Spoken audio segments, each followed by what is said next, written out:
Donc, Monsieur Giraud, pour la montagne. Ça vous gagne. Bien, Monsieur le Président, Madame la rapporteure, mais par ailleurs Madame la Présidente également de la Commission.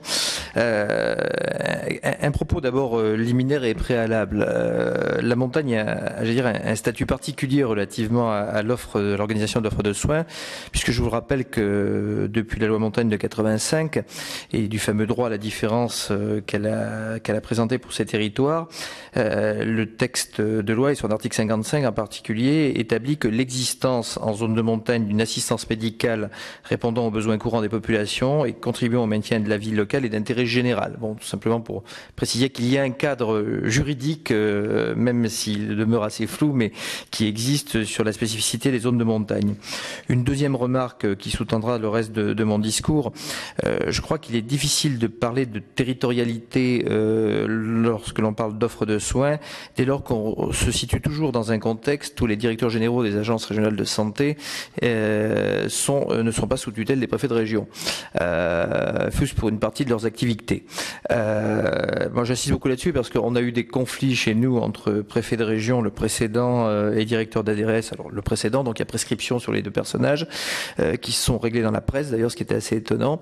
Mais je crois que la préoccupation territoriale ne peut être réellement prise en compte que si on revient à quelque chose de plus classique en termes de tutelle, s'agissant de l'État, sur un domaine qui n'a pas à se soustraire comme ça brutalement à l'autorité préfectorale et à décider un petit peu sans concertation un certain nombre de sujets. Alors, s'agissant des territoires de montagne plus précisément, alors sur la médecine libérale, donc on a bien sûr ce phénomène que tout le monde connaît en zone rurale accentué par la pente, j'allais dire, de désertification, avec un vieillissement des professionnels de santé et une nouvelle façon aussi d'exercer la médecine par les jeunes diplômés. On a deux études, une étude de juin 2011 de l'adresse de la direction de recherche des études d'évaluation des statistiques qui estime que 600 000 personnes réparties dans 1500 communes qui sont essentiellement rurales ou montagneuses, se trouvent à plus de 15 minutes d'un médecin généraliste, d'où les difficultés dans l'organisation de la permanence des soins, des services de garde et des urgences. Et une deuxième étude plus récente de l'adresse, toujours en février 2014, qui souligne que le pourcentage de Français satisfaits de l'accès aux médecins a chuté de 14 points entre 2007 et 2013, passant de 82 à 68%. Donc il y a une perception là-dessus qui est tout à fait en dégradation. Alors, moi j'attire particulièrement votre attention sur une difficulté particulière dont on ne parle pas souvent, c'est l'exercice des médecins en station de sport d'hiver.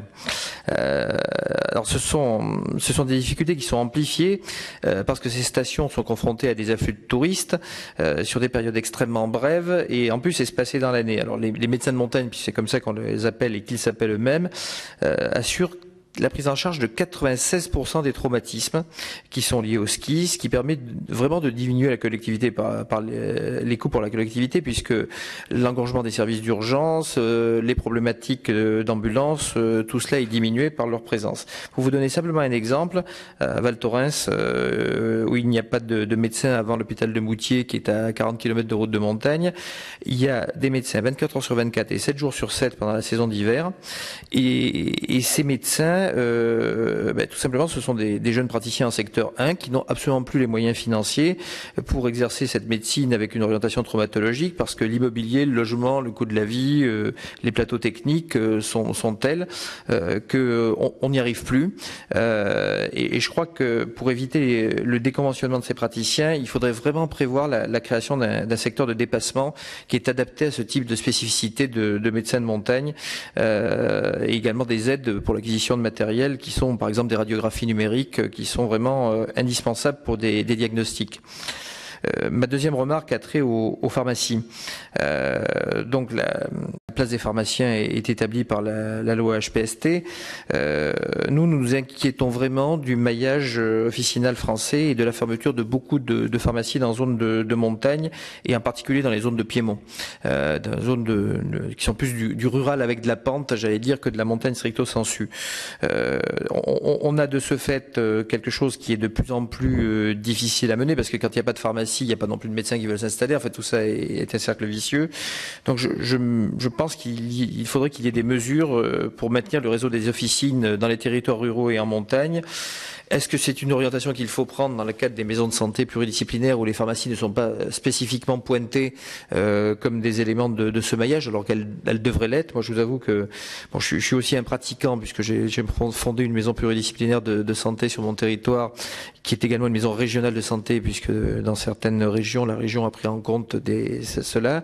Et nous l'avons fait effectivement dans un bâtiment qui, certes, n'inclut pas officiellement la pharmacie, mais où la pharmacie a acheté des locaux pour qu'il y ait un petit peu une interaction entre les deux. Sur l'hospitalisation, on a vraiment de très fortes disparités entre territoires et notamment s'agissant des spécialités.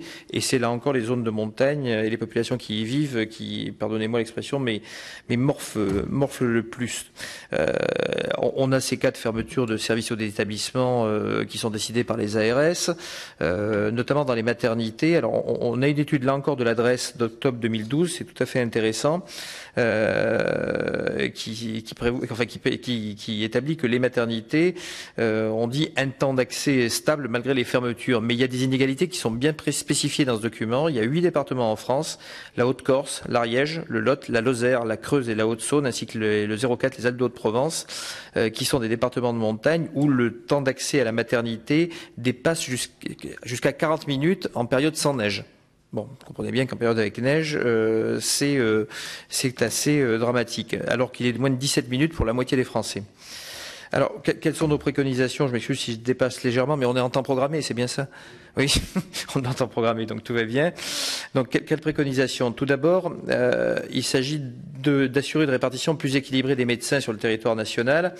Il y a une vision négative des étudiants en médecine. Moi, je regarde des reportages où je suis même un peu sidéré, pour pas dire choqué, pour ne pas prendre un cas de la montagne. Je me rappelle d'un reportage où à Clermont-Ferrand, qui n'est quand même pas la plus grande ville du monde, on essayait, une maire adjointe d'un village qui est connu, qui s'appelle Maulne, puisqu'il y a été écrit le Grand Maulne, était là en train d'essayer de vendre avec beaucoup de cœur d'ailleurs son territoire, et tous les gamins qui passaient ou gamines qui passaient, c'était le même discours. C'est on va pas s'enserrer dans un trou. Bon, Maulne est à 25 km de Bourges, 25 km de Montluçon. Enfin, j'ai pas l'impression non plus qu'on va mourir à Maulne. Donc je le dis simplement, il y a un regard qui est dû complètement à la méconnaissance des territoires, qu'ils soient d'ailleurs ruraux, qu'ils soient de montagne. Et la condition d'exercice de la médecine libérale a bien sûr évolué. Le travail en réseau est devenu nécessaire. La féminisation est très forte dans ces milieux. Je crois qu'un interne qui décide d'exercer dans une commune de montagne fait un choix de vie qui est à contre-courant de la représentation qu'on a de la valorisation du modèle urbain. Donc il y a une question premièrement d'image, au-delà du problème de fric. Deuxième chose, si on veut garantir un service de médecine à moins de 20 minutes, un service d'urgence à 30 minutes, une maternité à 45 minutes de trajet automobile, dans les territoires enclavés, on a les schémas LESROS qui prévoient des systèmes de transport sanitaire d'urgence par voie aérienne. C'est une proposition qui était d'ailleurs l'engagement d'un candidat qui était François Hollande, qui promettait l'accès de l'ensemble de la population à des soins urgents en moins de 30 minutes. Je rajoute là-dessus quelque chose qui devient maintenant très prégnant, qui est la volonté de fermeture des services de réanimation. Qui pose vraiment un problème de plus en plus important. Je ne donnerai qu'un seul exemple parce que je le connais. On est toujours en sursis pour des services de réanimation, non pas parce qu'il y a un problème de vivier de médecins, mais parce que l'administration a des volontés de regroupement. Dans une ville comme Briançon, qui est à 1h30 de bagnole de Gap, je dis bien 1h30 quand la route est sèche, 2h30 quand il neige.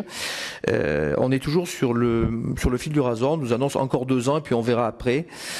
Bon, c'est clair que s'il n'y a pas de service de réanimation à moins de 1h30 quand ça se passe bien, voire 2h30 quand ça se passe mal, avec des services aériens qui de toute façon ne décollent pas quand il fait mauvais, on ne peut être tranquille que tous les gens vont décéder. Il y a une étude qui avait été faite, très bien faite sur ce sujet-là.